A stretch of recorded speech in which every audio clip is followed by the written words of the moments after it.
Hello guys, आपका स्वागत है आपके अपने यूट्यूब चैनल में। तो फ्रेंड्स, एमपी टेट वर्ग 2 वर्ग 3 की जो बाल विकास है आपका सीडीपी है उसकी क्लासेज स्टार्ट हो चुकी हैं। पूरा का पूरा मैं आपको बाल विकास शिक्षा शास्त्र कवर करवाने वाला हूं। आज का हमारा टॉपिक रहने वाला है अधिगम। गैस, बाल विकास की रीढ़ की हड्डी कहा जाता है अधिगम को। यहाँ से भर भर के क्वेश्चन पूछे जाते हैं। यूँ कहें कि आपका पूरा बाल विकास एक तरफ और आपका अधिगम एक तरफ। यहाँ से आपको इतने अधिक क्वेश्चन पूछे जाएंगे कि आपको एक बार इसे अच्छे से करने के बाद आप कहेंगे सर आपने बोला था। तो मैं आपको अधिगम पूरा करवाने वाला हूँ। अधिगम की परिभाषाएं, अधिगम के प्रकार, अधिगम की विशेषताएं, अधिगम के कारक, अधिगम के सिद्धांत। गैस, 5 से अधिक क्वेश्चन आपके पूछे जाएंगे। तो आज अपन बात करने वाले हैं अधिगम की परिभाषाओं के बारे में। गैस, परिभाषा से संबंधित एक क्वेश्चन एग्जाम में देखने के लिए अवश्य मिलता है, तो मैं आपको ट्रिक के साथ याद करवाने वाला हूँ। आज के बाद आपको परिभाषा कभी भी भूलेंगे नहीं, ठीक है गाइस। तो चलिए सेशन को स्टार्ट करते हैं। जिन विद्यार्थियों ने अभी तक चैनल को सब्सक्राइब नहीं किया है चैनल को सब्सक्राइब जरूर कर लीजिए, बिकॉज मैं आपके लिए इस चैनल के माध्यम से फ्री ऑफ कॉस्ट आपके लिए पूरा का पूरा मैं कवर करवाने वाला हूँ। गैस, आपको इस चैनल के माध्यम से मैं टेट क्वालिफाई करवाने वाला हूँ। गैस, अगर आप इस चैनल से जुड़े रहती हैं तो आप टेट क्वालिफाई कर जाएंगे, वो भी आपका फ्री ऑफ कॉस्ट, ठीक है गैस। तो चलिए आज की सेशन को स्टार्ट करते हैं। तो गैस, ये रहा हमारा अधिगम, बाल विकास की रीढ़ की हड्डी। बाल विकास और शिक्षा शास्त्र की रीढ़ की हड्डी कहा जाता है अधिगम को। गैस, आप बोल सकते हैं मनोविज्ञान का दिल। अधिगम को बोल सकते हैं मनोविज्ञान का दिल। अधिगम का अर्थ होता है लर्निंग। लर्निंग यानी सीखना। आप सीखते जाएंगे और एग्जाम क्वालिफाई करते जाएंगे। बस आपको अधिगम सीखना है और अपने एग्जाम में इसको अप्लाई करना है, आपका टेट क्लियर। बस गैस, आप मुझ पर भरोसा कर सकते हैं। आपका बाल विकास से संबंधित मैं पूरा का पूरा कवर करवाने वाला हूँ। देखिए, बात करते हैं अधिगम के बारे में। अधिगम यानी कि लर्निंग। लर्निंग का अर्थ होता है आपका सीखना। सीखना को ही अधिगम कहते हैं। आप जो भी सीखते हैं, आप अपने वातावरण से, अपने बड़े बूढ़ों से, अपने माता पिता से, आप जितना भी अपने समाज से जितना भी सीखते हैं उसी को अधिगम कहते हैं, ठीक है गाइस। अब बात करते हैं आगे। बस आपको और कुछ भी नहीं करना है। अधिगम की परिभाषा के बारे में अपन बात करते हैं। देखिए, अधिगम की परिभाषा क्या बनेगी। सीखने की इस सतत प्रक्रिया को ही अधिगम कहते हैं। गाइस, जो अपन अपनी रोज़मर्रा की ज़िंदगी में जो भी सीखते हैं उसी को अधिगम कहते हैं। देखिए, अधिगम का मतलब होता है सीखना। अधिगम से व्यवहार में परिवर्तन होता है। क्या होता है गाइस? व्यवहार में परिवर्तन होता है। कैसा परिवर्तन होता है? स्थायी परिवर्तन। व्यवहार में स्थायी परिवर्तन को ही अधिगम कहते हैं। बस इसकी इतनी सी परिभाषा बनेगी और गाइस आपको यहीं से पूरा का पूरा आने। गाइस, मनुष्य अपने जीवन में कुछ ना कुछ सीखता है, यह बिल्कुल सत्य है। मनुष्य 2 प्रकार से सीखता है, वातावरण के द्वारा और अनुकरण के द्वारा। गाइस, जो आपका समाज होता है, समाज में जैसे परिवर्तन होते हैं, विद्यार्थी उससे सीखता है, बालक उससे सीखता है, उसको वातावरण के द्वारा अधिगम कहा जाता है। और अनुकरण के द्वारा गाइस, जो परिवार में आपके बड़े होते हैं, बालक उनको देख करके उनकी नकल करके सीखता है, उसको अनुकरण कहते हैं, ठीक है गाइस। अधिगम से अभिप्राय अनुभव के द्वारा व्यवहार में स्थायी परिवर्तन लाने की प्रक्रिया है। गाइस, जो अधिगम है वह अनुभव के द्वारा व्यवहार में स्थायी परिवर्तन आपका आएगा, तभी अधिगम आपका कहलाएगा, यानी कि तभी आपका अधिगम होगा। अगर आपकी स्थायी परिवर्तन नहीं होता है व्यवहार में तो आपका अधिगम नहीं होगा, ठीक है गाइस। आगे बात करते हैं। मनोविज्ञान की दृष्टि से सीखने की प्रक्रिया का अर्थ है व्यवहार में वांछित परिवर्तन। देखिए, यह क्वेश्चन एग्जाम में पूछा गया है, इसलिए मैंने यह टॉपिक आपका यहाँ पर इंक्लूड किया है। मनोविज्ञान की दृष्टि से सीखने की प्रक्रिया का अर्थ क्या है, ऐसे पूछा गया था। उसमें ऑप्शन थे आपके। तो गाइस, व्यवहार में वांछित परिवर्तन आपका आना ही अधिगम है, ठीक है गाइस। देखिए, वांछित का मतलब होता है स्थायी। अगर स्थायी नहीं आकर के आपका वांछित आता है तो वो भी आपका क्या कहलाता है? स्थायी परिवर्तन, ठीक है। आपको ऐसे ऐसे मतलब कुछ वर्ड रहते हैं जो कि एग्जाम में पूछे जाते हैं, मैं उनको भी साथ में इंक्लूड करते हुए चलूँगा। आगे बात करते हैं। व्यवहार शब्द का प्रयोग सर्वप्रथम किसने किया था? Very very most. देखिए, यहाँ से आपका स्टार्ट होता है व्यवहार शब्द का प्रयोग सर्वप्रथम मैकडूगल के द्वारा किया गया था। उनकी पुस्तक थी आउटलाइन ऑफ साइकोलॉजी में उन्होंने व्यवहार शब्द को यहाँ पर इसमें बताया गया था कि आपका जो व्यवहार है यानी कि अधिगम है वो आपका आउटलाइन ऑफ साइकोलॉजी पुस्तक में मैकडूगल के द्वारा दिया गया था। लेकिन आपको याद रखना है व्यवहार शब्द दिया था आपका मैकडूगल के द्वारा, लेकिन व्यवहार का जनक यानी कि व्यवहारवाद के जनक कौन थे? आपके वाटसन। यहाँ से आपको कन्फ्यूज नहीं होना है, क्वेश्चन दोनों पूछे गए हैं कि व्यवहार शब्द किसके द्वारा दिया गया था? व्यवहारवाद यानी कि व्यवहार के जनक कौन है या व्यवहारवाद के जनक कौन है? वाटसन। और व्यवहार शब्द दिया था आपका मैकडूगल के द्वारा। ठीक है, अच्छे से समझ लेना होगा आपको, इस प्रकार के क्वेश्चन पूछे जाते हैं और बच्चे कन्फ्यूज जरूर होते हैं। तो चलिए आगे बात करते हैं परिभाषाओं के बारे में। महत्वपूर्ण परिभाषा, यहाँ से आपको 4 से 5 परिभाषा मैं आपको बताने वाला हूँ। एक क्वेश्चन आपका एग्जाम में देखने के लिए मिल जाएगा। अधिगम की परिभाषा एग्जाम में देखने के लिए जरूर मिलेगी, तो आपको अच्छे से ध्यान रखना होगा। मैं आपको बताने वाला हूँ, आप आज के बाद कभी भी इन परिभाषाओं को नहीं भूलेंगे। पहली परिभाषा के बारे में बात करेंगे। अधिगम की पहली परिभाषा गिलफोर्ड ने किस प्रकार से दी थी? तो गाइस, व्यवहार के कारण व्यवहार में परिवर्तन ही अधिगम है। ठीक है गाइस, व्यवहार के कारण व्यवहार में आया परिवर्तन, ऐसे भी बोल सकते हैं। व्यवहार के कारण व्यवहार में आया परिवर्तन ही आपका अधिगम है। अब इसको कैसे याद करना है? देखिए, गिलफोर्ड यानी कि आप इससे लिख सकते हैं गालफोर्ड।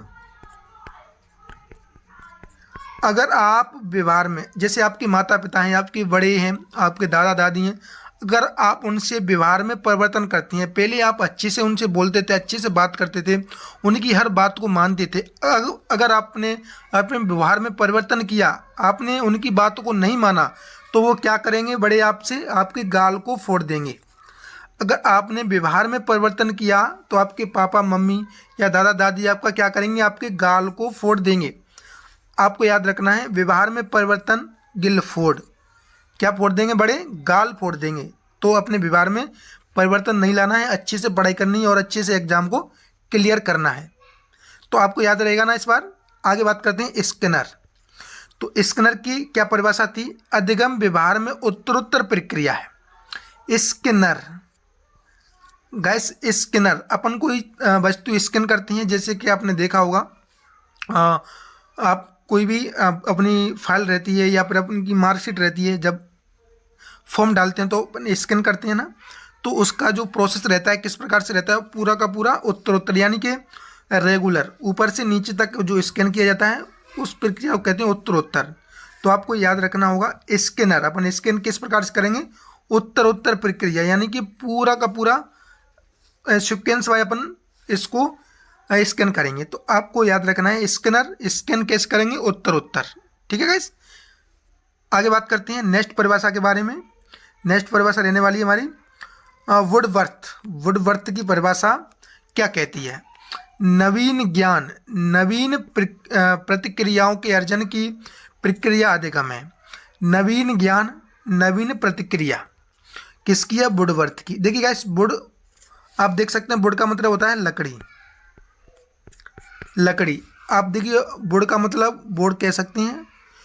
अगर जो लकड़ी का बोर्ड होता है, आप जब एग्ज़ाम देने जाती हैं या फिर आप स्कूल में जाती हैं, आप सभी ने देखा ही होगा, पहले आपके स्कूल में बोर्ड कैसे रहते थे? आपके लकड़ी के। तो देखिए, जो लकड़ी के बोर्ड रहते थे, अपन स्कूल में किस लिए जाते थे? नवीन ज्ञान के लिए, नवीन प्रतिक्रिया सीखने के लिए।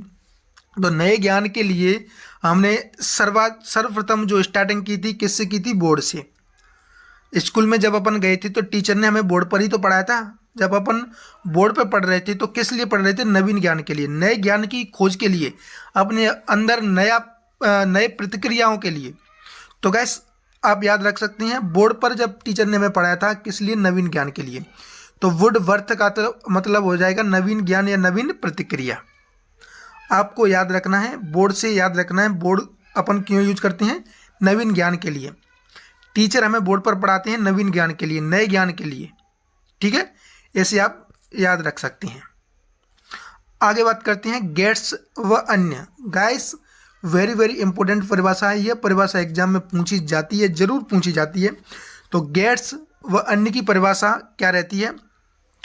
सीखना, अनुभव और प्रशिक्षण द्वारा व्यवहार में परिवर्तन ही अधिगम है। देखिए गाइस, अनुभव और प्रशिक्षण द्वारा व्यवहार में परिवर्तन ही क्या है? आपका अधिगम है। किसने बोला है? गेट्स के द्वारा। तो देखिए, आप जो गेट्स होते हैं, गेट होते हैं, आप इस विद्यालय जाती हैं या पर और कहीं जाती हैं तो आप गेट को क्रॉस करके ही तो अपने जो विद्यालय है उसके भवन में प्रवेश करती हैं। तो स्कूल में अपन क्यों जाती हैं?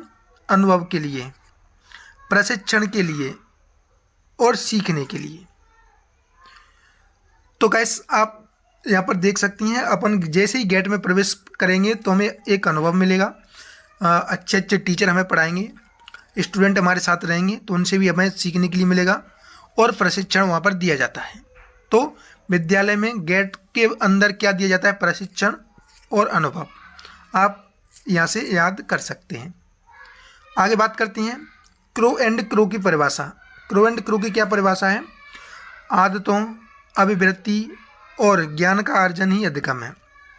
क्रो एंड क्रो, देखिए क्रो यानी कि आप समझ सकते हैं कौवा। कौवा हमें क्या सीख दे रहा है? कौवा हमें सीख दे रहा है आज के बारे में। आज या शॉर्ट ट्रिक आप याद रखना, कौवा हमें आज सिखा रहा है। क्या सिखा रहा है?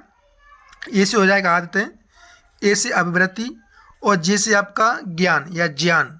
ज्ञान का मतलब ज्ञान। देखिए, कौवा हमें सिखा रहा है आज आपको अधिगम की परिभाषा। क्रो से आप याद रख लेना कौवा। कौवा क्या सिखा रहा है हमें? आज। आज ए का मतलब आदतें, ए का मतलब अभिवृत्ति और जे का मतलब ज्ञान, यानी कि ज्ञान। आपको इस प्रकार से परिभाषा याद रखनी है।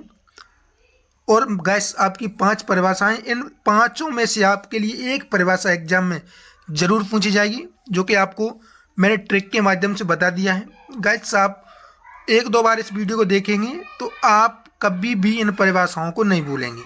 ठीक है गैस, अब आगे बात करते हैं अधिगम के प्रकार के बारे में।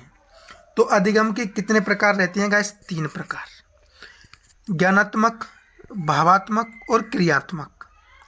गैस, अधिगम के 3 प्रकार हैं। ज्ञानात्मक अधिगम, जो हम ज्ञान के द्वारा, ज्ञान प्राप्त करके अपन कुछ भी सीखते हैं उसे ज्ञानात्मक अधिगम कहते हैं। भाव के माध्यम से अपन कुछ भी ग्रहण करते हैं या कुछ भी सीखते हैं उसे भावनात्मक अधिगम कहते हैं। क्रिया करके अपन जो कुछ भी सीखते हैं उसे अपन क्रियात्मक अधिगम कहते हैं।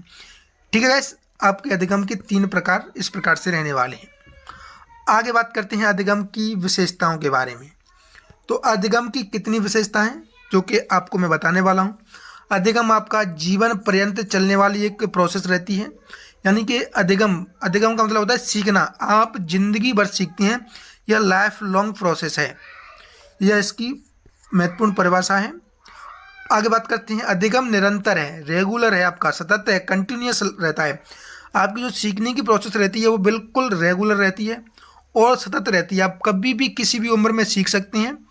ठीक है गाइस, आगे बात करते हैं अधिगम यानी कि लर्निंग, विकासशील प्रक्रिया है, डेवलपिंग प्रोसेस है। आपका अधिगम में जो सीखना है वो यह एक विकासशील प्रक्रिया है। डेवलपिंग यानी कि आप इसे खुद से इम्प्रूव कर सकते हैं, खुद से डेवलप कर सकते हैं, आप एक से अधिक चीज़ों को सीख सकते हैं। तो यह एक डेवलपिंग प्रोसेस है। अधिगम सामाजिक होता है गाइस, या जो अधिगम होता है यह सामाजिक होता है। यह समाज में समायोजन में सहायता करता है। जो आपका अधिगम होता है यह समाज में सहायक होता है, यानी कि आप समाज से सीख सकते हैं, समाज के लिए कुछ सिखा सकते हैं। तो आपका यह सामाजिक समायोजक होता है। ठीक है गाइस, तो आज के लिए आपको मैंने इतना बता दिया है, परिभाषा, आपके प्रकार और विशेषता। कल अपन इसी को आगे बढ़ाएंगे। गाइस, अधिगम को मैं आपको बिल्कुल डीप तक ले जाने वाला हूँ। यहाँ से आपके लिए अधिक से अधिक क्वेश्चन पूछे जाते हैं, तो आपको अधिगम एक बार पढ़ने के बाद कहीं पर कोई दिक्कत नहीं आएगी। तो अपन बाल विकास की क्लास को इसी प्रकार से कंटिन्यू रखेंगे। आपको अच्छे से सपोर्ट करना है, इस वीडियो को शेयर करना है और गाइस सभी विद्यार्थियों में, सभी ग्रुपों में से शेयर जरूर कर देना। तो आज की वीडियो में इतना ही रखते हैं, मिलते हैं नेक्स्ट वीडियो। जब तक के लिए जय हिंद, जय भारत।